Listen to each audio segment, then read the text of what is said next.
नमस्कार. आज आपण बनवणार आहोत साबुदाणा वडे. त्यासाठी साहित्य: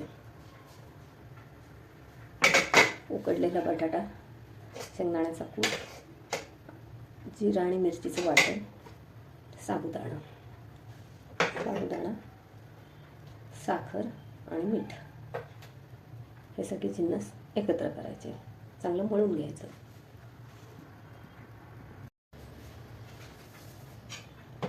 प्रथम एका पातेल्यात हे बटाटे असे घ्यायचे. बटाटे जरा जास्त घ्यायचे आणि हा साबुदाणा मिक्स करायचा. साबुदाणा, बटाटा, आलं, मिरची आणि जिऱ्याची पावडर, वाटण त्याचं, साखर आणि मीठ आणि शेंगदाण्याचा कूट हे सगळं एकत्र घ्यायचं आणि हे सगळं मिक्स करायचं. बटाटा जरा जास्त घ्यायचा, त्यामुळे वडे असे क्रिस्पी होतात. असं मळायचं चांगलं. हे सगळं मिक्स करायचं आणि 10 मिनटं हा गोळा असा तसाच ठेवून द्यायचा, चांगला भिजेपर्यंत. कणिक मळतो तसं मळायचं.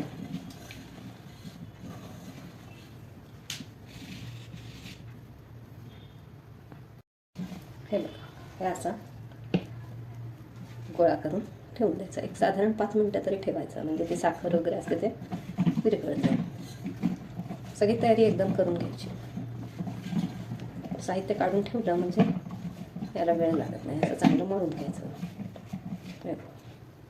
असं 10-5 मिनटं ठेवायचं आणि मग वडे गोल गोल करून ठेवायचे आणि मग ते तळायचे.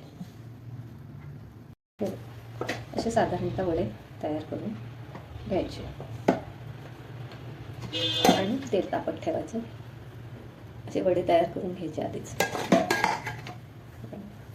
तेल तापलेलं आहे, त्यात आता हे वडे सोडायचे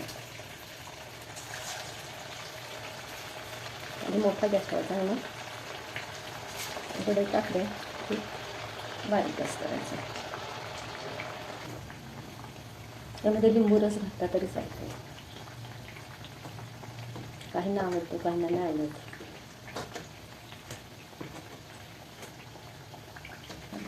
कसं वाढतं टम्म. बारीक जास्त करायचा गॅस. तेल आपल्या लक्षात येतं तापलेलं. जरा थंड झालं की जरा 1 सेकंदभर वाढवायचं. वडा कसं टम्म फुगलेला आहे.